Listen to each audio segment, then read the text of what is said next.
Okay, so discuss natin kung paano kumuha ng moment given ng isang prop beam, no?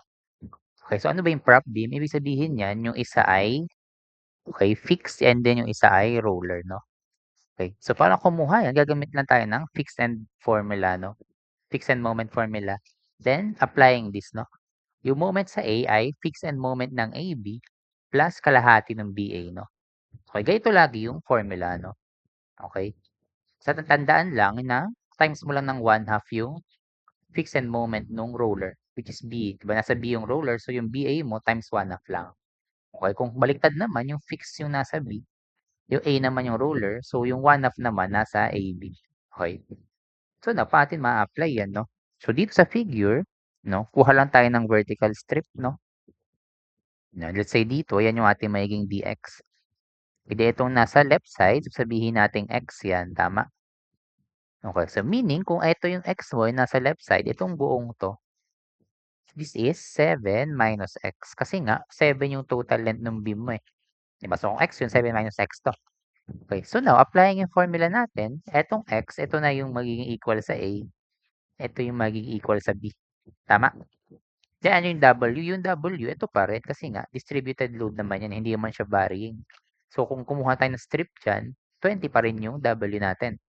How about yung L? Yung L, yung length ng beam natin, which is 7. Then, ito namang S sa formula, yan yung application nung distributed load kung hanggang saan lang siya naka-apply, which is in this case, yung S natin ay 3 meter. Kasi di ba from 3 meter lang naman siya naka-apply, hindi naman siya naka-apply sa buong span. Okay, so yan na. Direct sum na lang yan. Nakukuha na natin yung value ng fixed end moment sa A, B, at BA. So 0 to S, which is 3. W, which is 20. A natin ay X. B natin ay 7 minus X squared over 7 squared dx. Then, FEM naman natin sa BA, integral from 0 to 3, 20. Yung A naman yung naka-squared, so X squared to, times B, all over L squared, 7 squared dx. Okay? So, yung MA natin, okay? Yan. Input muna natin yan. Okay? Fix and moment muna tayo ng AB, no? Okay, so 0 to 3.